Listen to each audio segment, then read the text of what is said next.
Welcome to all of you in Sanwal Physics classes. In today's lecture of class 9th chapter motion, we will study about or we will solve some numerical problems related to Newton's equations of motion. Okay, तो सबसे पहले मैं यहाँ पर Newton's equation of motion लिख रहा हूँ, आप उनको समझिएगा। थोड़ा सा पहले हमने उनको डिराइव कर लिया है, थोड़ा सा कंसेप्ट पे हमें बात करनी है। तो देखिए सबसे पहले equation of motion, equation of motion. तो देखिए first equation of motion v equal to u plus a t, second equation of motion s equal to u t plus half a t square, you all know, and third is v square minus u square equal to 2as। ठीक, और ये आपको ध्यान होना चाहिए, these Newton's equation of motions are applicable only for the uniformly accelerated motion. Uniform accelerated motion जब होगा तभी इक्वेशन एप्लीकेबल है, और अगर नॉन यूनिफॉर्मली एक्सेलरेटेड मोशन है तो ये इक्वेशन ऑफ मोशन एप्लीकेबल नहीं होती है। Please note this concept. Okay, then equation of motion ये तो है। अब हम इसको देखेंगे अंडर ग्रेविटी।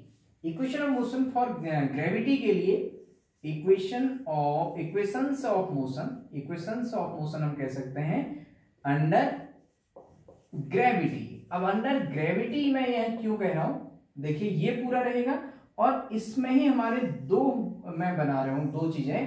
पहला कि ऑब्जेक्ट मूविंग अपवर्ड, ऑब्जेक्ट ऊपर की ओर मूव करे, यानी ग्रेविटी के अगेंस्ट की, तो ग्रेविटी तो हमेशा नीचे लगेगी। और दूसरा ऑब्जेक्ट मूविंग डाउनवर्ड, अगर ऑब्जेक्ट हमारा क्या हो, नीचे की ओर फॉल हो, तो उस केस में देखिए, तो ग्रेविटी के केस में हम क्या करते हैं कि अगर स्ट्रेट लाइन मोशन चल रहा है, स्ट्रेट लाइन, तो उस समय तो हम कहते हैं डिस्टेंस कवर्ड, एस कहते हैं। ठीक है, और दूसरा केस सिंपल एक्सेलरेशन की बात करते हैं। अगर ऑब्जेक्ट ऊपर नीचे अगर वर्टिकल मोशन करे, तो वर्टिकल मोशन में जनरली अब हम ऊपर, अगर हम किसी चीज की लेंथ को अगर अपने से हाइट इस पे मेजर करते हैं वाई एक्सिस में, तो उसको हाइट बोलते हैं। हम क्या बोलते हैं, लेंथ न बोल करके, डिस्टेंस न बोल के हाइट कहते हैं, लेकिन हम उसको कहेंगे डिस्टेंस से डिनोट करने के लिए एच से डिनोट कर लिया जाता है। वो मैं टर्म आपको बताना चाह रहा हूं। जैसे मैंने एक ऑब्जेक्ट, इस एक बॉल को ऊपर फेंका, तो हम कहते हैं कि कितनी डिस्टेंस तक न जाकर के, न ट्रेवल की न कह करके, हम कहते हैं कितनी हाइट तक गई बॉल को। तो नोटेशन बदल जाते हैं, तो आपको कंसेप्ट पता होना चाहिए। तो पहली जो इक्वेशन होगी, देखिए अगर ग्रेविटी आएगा तो अंडर ग्रेविटी में आप देखिए, अंडर ग्रेविटी में आपको कुछ नहीं करना है, आपको इनिशियल वेलोसिटी को इनिशियल वेलोसिटी ही रखना है। ये कंसेप्ट मैं बता रहा हूं, अभी मिटा दूंगा इसको। आपको फाइनल वेलोसिटी को v ही रखना है। आपको बस एक्सीलरेशन को एक्सीलरेशन ड्यू टू ग्रेविटी हम एक चीज बोलते हैं, उसको हम डिनोट करते हैं स्मॉल g से। आपने पढ़ा भी होगा प्रीवियस क्लासेस में, एक्सीलरेशन ड्यू टू ग्रेविटी, जो कि अर्थ लगाती है generally 9.8 metre per second square होता है। किसी कभी हम इसको 10 भी ले लेते हैं, तो ये तो आपको जो न्यूमेरिकल में जो वैल्यू दी जाएगी उसके लिए आप करेंगे। ठीक है, तो अभी जनरली हम एक्सीलरेशन को आप किससे डिनोट करेंगे, अंडर ग्रेविटी में g से करेंगे, और जो s है डिस्टेंस या डिस्प्लेसमेंट, इसको हम डिनोट करेंगे h से। किससे डिनोट करेंगे, h से।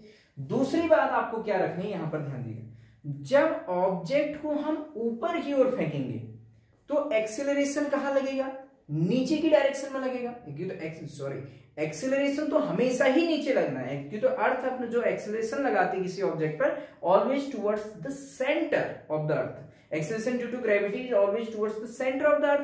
तो एक्सीलरेशन तो नीचे है, और आपका जो ऑब्जेक्ट कहां जा रहा है, ऊपर जा रहा है, तो यानी कि अगेंस्ट ग्रेविटी आपका ऑब्जेक्ट मूव करेगा। तो वहां पर आप जो acceleration due to gravity g है, आप उसको माइनस g लेंगे। Please note down this concept.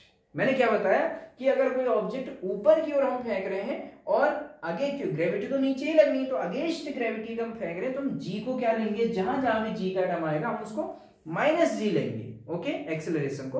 और अगर मैं इसको अगर मैं ऊपर फेंकूं ऐसे, तो g माइनस, अगर ऊपर से नीचे फेंकूं तो ऑब्जेक्ट ग्रेविटी के ही डायरेक्शन में मूव कर रहा है, तो g को प्लस g लेंगे। उसके बेस पे हम इक्वेशन लिखते हैं अंडर ग्रेविटी। तो देखिए फर्स्ट इक्वेशन क्या बनेगी, v equal to u plus a t. हम ऊपर फेंक रहे हैं, तो ऊपर फेंक रहे हैं तो आपका इसको मैं ये भी कह सकता हूं अगेंस्ट ग्रेविटी मूव कर रहा है, तो आपको माइनस जी लेना है।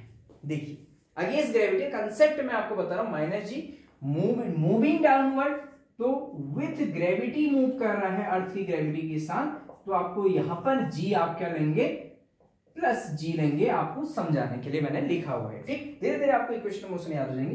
तो पहली equation v equal to u plus a t, तो v तो v ही रखना है, equal to u plus a की जगह पर g रखेंगे और t की जगह पर t। पहला कंसेप्ट मैंने केवल इतना बताया कि u प्लस gt बनेगा। ठीक, v equal to u, a की जगह पर g रख दिया gt। अब यहां पर आप देखिए जो g होगा उसको क्या रखेंगे हम, माइनस जी रखेंगे। जी को हम क्या रखेंगे, माइनस जी। क्यों, क्योंकि तो भाई ऑब्जेक्ट मूविंग अपवर्ड है, तो यही इक्वेशन क्या बन जाएगी, v equal to u plus sign तो यही रहने दीजिए माइनस जी इंटू टी। तो अगर कोई ऑब्जेक्ट कभी भी आपके किसी भी न्यूमेरिकल में, ध्यान दीजिएगा, अगर किसी भी न्यूमेरिकल में अगर आपको ऑब्जेक्ट ऊपर की ओर फेंकते हुए देखा गया है तो जी माइनस लेना है।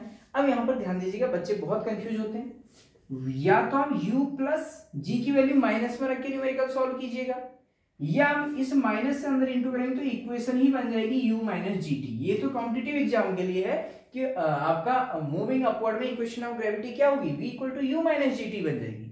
लेकिन अब यहां पर न्यूमेरिकल के लिए देखिए प्लीज, अब ये इक्वेशन बन रही है। अब आपको अगर आप u minus g T equation लिखेंगे तो आपको फिर से g की वैल्यू को माइनस नहीं रखना है।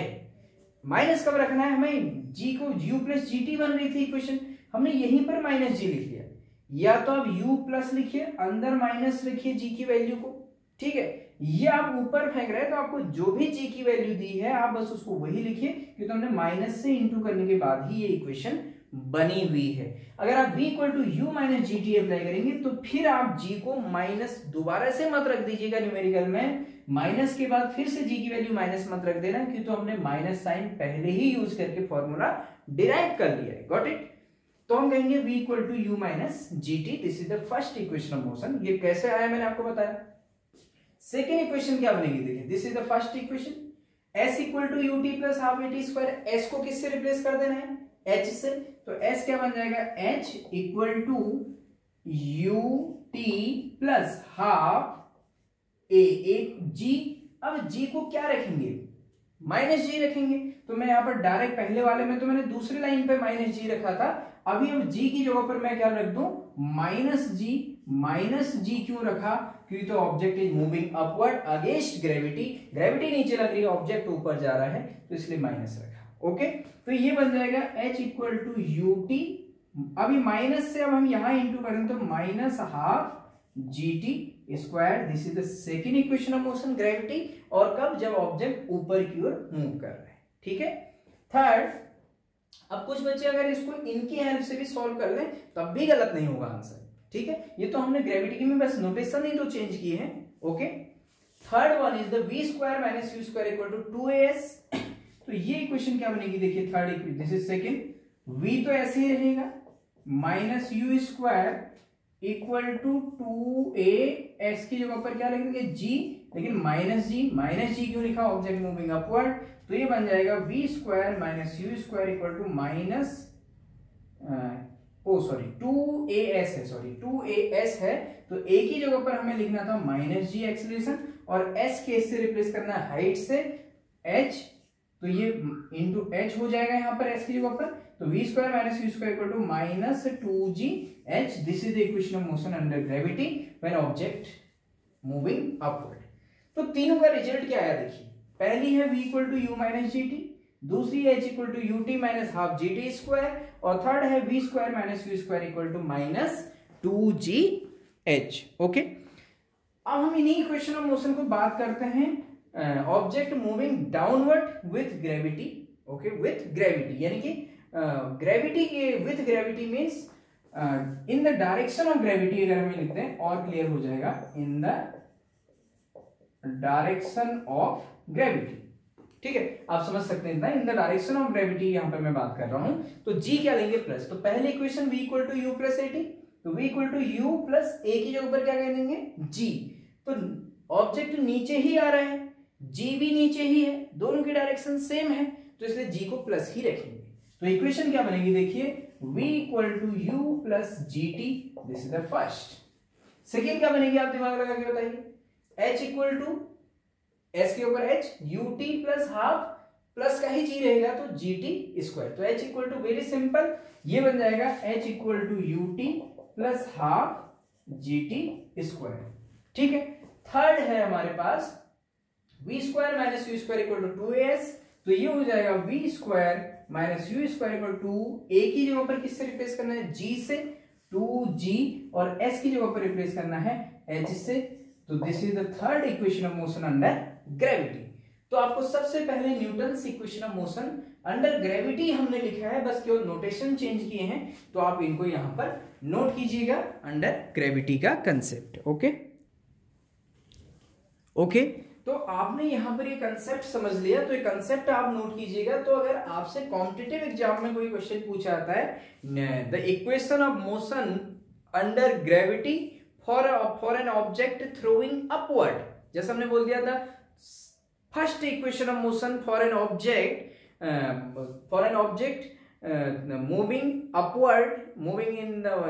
Moving upward direction under gravity, ठीक है, या अगेंस्ट ग्रेविटी, या the equation of motion for an object which is thrown vertically upward. तो क्या होगा अगर आपको चार ऑप्शन दे दिए जाए, सपोज इस वाले केस में, जैसे v equal to u plus g t, दूसरा v equal to u minus g t, third हमने दे दिया v इक्वल टू यू, और यहां पर आप कुछ भी कर सकते हैं माइनस जी टी स्क्वायर, और v equal to u plus g t square, ऐसे चार ऑप्शन दे दिए। तो ऑब्जेक्ट को ऊपर फेंका गया है अंडर ग्रेविटी, कौन सा ऑप्शन सही होगा, तो ये होगा, ये ऑप्शन सही होगा। देखिए अगर वही क्वेश्चन कह दिया जाए वर्टिकली डाउनवर्ड में फिर ये ऑप्शन सही हो जाएगा। अगर वर्टिकली डाउनवर्ड कहा जाए तो दिस इज राइट, अगर वर्टिकली अपवर्ड कहा जाए तो then this is right. Okay, तो आपको इसलिए इनको लिखना यहां पर जरूरी है। अब इनको कंसेप्ट समझने के लिए बच्चे न्यूमेरिकल में बहुत बार कंफ्यूज हो जाते हैं इसके, तो उसके लिए मैं इससे रिलेटेड एक न्यूमेरिकल अंडर ग्रेविटी वाला यहाँ पर सॉल्व करके आपको दिखा रहा हूँ, तो आप इसको यहाँ तक नोट कीजिए, फिर उसके बाद मैं यहाँ पर न्यूमेरिकल लिख के आपको शो कर। ओके, तो यहाँ पर एक न्यूमेरिकल मैंने यहाँ पे लिया हुआ है ग्रेविटी से रिलेटेड प्रॉब्लम का।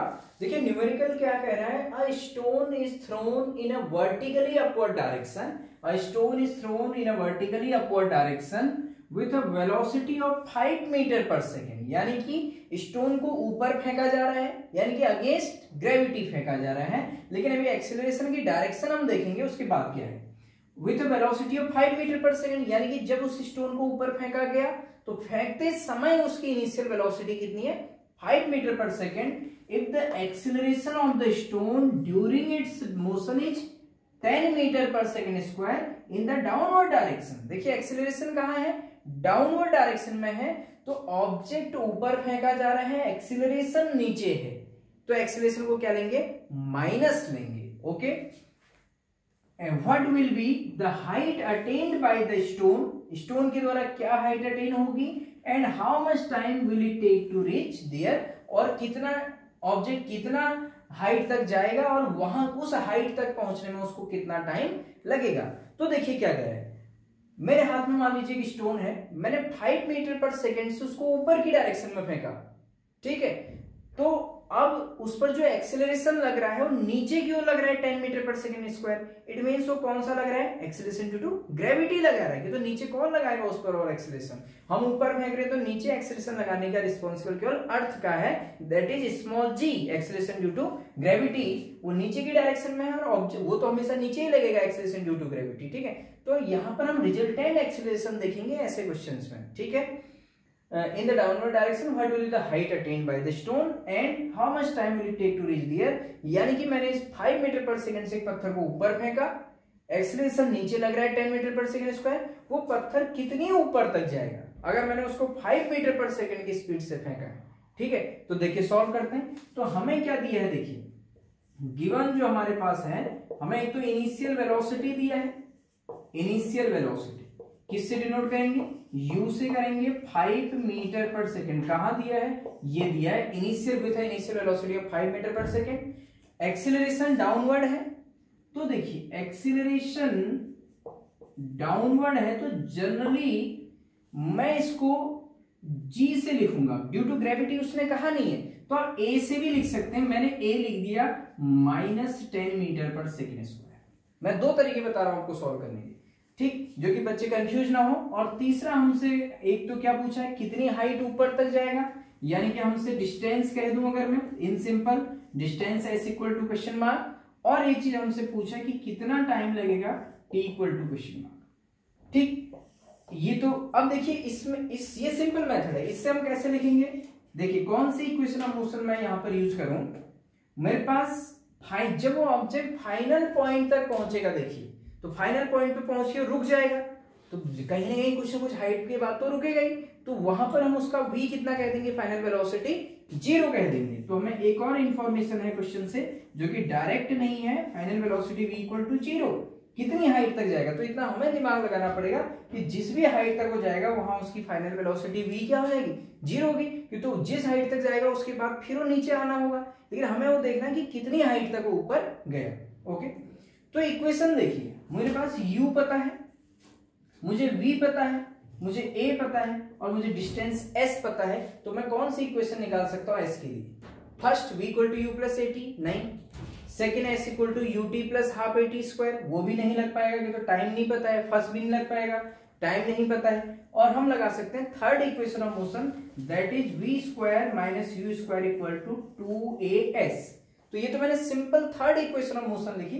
तो जो बच्चे इस फॉर्मूले से सॉल्व करेंगे, देखिए वो क्या करेंगे, v की वैल्यू रखेंगे, u की वैल्यू रखेंगे, 2 रखेंगे और a की जगह पर क्या रखेंगे, -10 रखेंगे। बच्चे क्या रखेंगे, a की जगह पर -10, क्यों तो एक्सेलरेशन माइनस है और s यहां से इजीली निकल जाएगा। तो ऐसे भी कर सकते हैं, लेकिन हम अंडर ग्रेविटी वाले इक्वेशन से करें तो हम वहां पर लिखेंगे u equal to initial velocity 5 metre per second.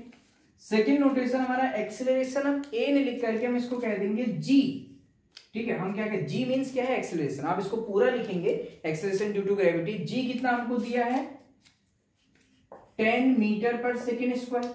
हमने सिंपल g कितना लिखा, 10 metre per second square. Third, जो हमने -10 यहां पे नहीं लिखा है, देखिएगा। थर्ड h हमें पता है, क्वेश्चन मार्क है, और हमें एक और चीज दिया है, final velocity v equal to 0। तो थर्ड इक्वेशन ऑफ मोशन कैसे हम लिखेंगे, जनरली क्या बनेगी, v square minus u square equal to 2gh, ये तो जनरल होगी। अब इसमें ऊपर की ओर ऑब्जेक्ट को फेंका गया है इन वर्टिकली अपवर्ड डायरेक्शन, या तो आप v square minus u square equal to 2gh लिखो। देखिए v square minus u square equal to 2s, v square minus u square equal to 2gh। अभी मैंने कोई साइन यूज नहीं किया, तो या तो आप ऐसे लिखिए इक्वेशन और g की जगह पर फिर -10 लिख दीजिए।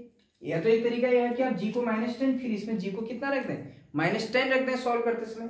या दूसरा तरीका, अगर आप v square minus u square equal to -2gh equation लिख रहे हैं, जो आपने पढ़ा है कि जब ऑब्जेक्ट को ऊपर फेंका जाता है तो उस समय इक्वेशन क्या बनती है, v square minus u square equal to -2gh।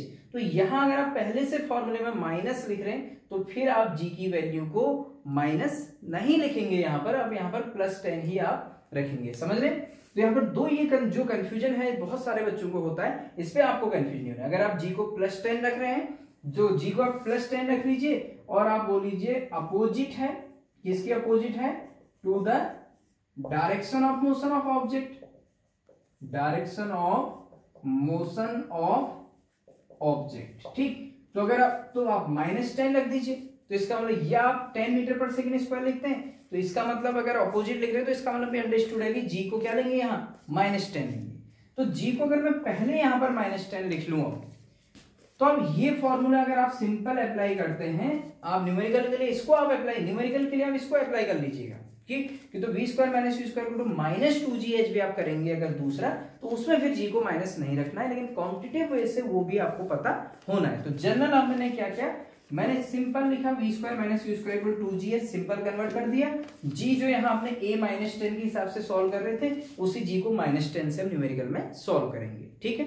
तो यहां से क्या बन जाएगा, देखिए v square minus u square equal to, अब इसमें वैल्यू रखते हैं हम, v कितना है, देखिए सीधे हम फॉर्मूले में अगर वैल्यू रखें तो v है हमारा 0, ये तो फाइनल वेलोसिटी क्या है ऑब्जेक्ट की, फाइनल वेलोसिटी है 0, माइनस u है 5, तो ये कितना हो जाएगा, 5 का स्क्वायर इक्वल टू 2 इंटू जी -10, और हाइट हमें यहाँ पर निकालना है इस इक्वेशन से। ठीक, तो कितना हो गया 0 माइनस साइन 0 का स्क्वायर 0 ही होगा। ठीक, माइनस साइन ये मिडिल में है खुद ही, 5 का square 25 equal to 2 into minus ten h, तो यहाँ से माइनस माइनस कैंसिल हो जाएगा, तो h इक्वल टू कितना आ जाएगा 25/10, तो h इक्वल टू आ जाएगा हमारा 2.5 मीटर। यानी कि अगर हम किसी ऑब्जेक्ट को 5 मीटर पर सेकेंड से ऊपर फेंक रहे थे, माइनस उस पर 10 मीटर पर सेकेंड स्क्वायर का एक्सेलरेशन डाउनवर्ड था, तो हाइट कितनी निकलेगी इसकी 2.5 मीटर। हमें एक और चीज निकालना है कि उस 2.5 मीटर ऊपर जाने तक उसको कितना टाइम लगेगा। तो टाइम निकालने के लिए हम कौन सी इक्वेशन ऑफ मोशन अप्लाई कर सकते हैं? हमारे पास v पता है, u पता है, एक्सेलरेशन पता है, तो हम लगा सकते हैं v equal to u plus at, जो आपको पता है। तो अंडर ग्रेविटी हम इसको क्या लिख देंगे u प्लस gt। तो ऑब्जेक्ट अगर ऊपर फेंका जाएगा कभी भी, तो ध्यान दीजिएगा g को माइनस वैल्यू आप रखेंगे। ठीक, तो v इक्वल टू u, देखिए v की वैल्यू रखिए 0, u की वैल्यू है 5 और g कितना रखेंगे यहाँ पर, g है हमारा यहाँ पर -10 हम रखेंगे। ठीक है, -10 इंटू टी। ठीक, बीच में साइन हमारा प्लस है। ठीक, तो ये 0 equal to 5 plus minus -10 t, तो आप -10t को यहां ले आइए, तो 10t इक्वल टू 5, तो t इक्वल टू 5/10, तो t इक्वल टू हमारा निकल गया यहाँ पर 1/2, यानी कि हम कह सकते हैं t इक्वल टू 0.5 सेकेंड। तो ये आंसर हमारा निकला कि ऑब्जेक्ट को ऊपर हाइट जाने तक हाइट कितनी निकली 2.5 मीटर और टाइम कितना निकल गया 0.5 सेकेंड। तो आज के इस लेक्चर में मैंने आपको बताया यहाँ पर, आप इसको पहले स्क्रीनशॉट ले लीजिएगा। तो आज के इस लेक्चर में हमने पढ़ा Newton's equation of motion under gravity and उससे रिलेटेड न्यूमेरिकल्स। तो आगे भी हम ऐसी एनसीईआरटी के और भी न्यूमेरिकल यहाँ पर करते रहेंगे। तो आज के लिए आप इसको नोट कीजिए, पढ़िए लगातार। Thank you so much.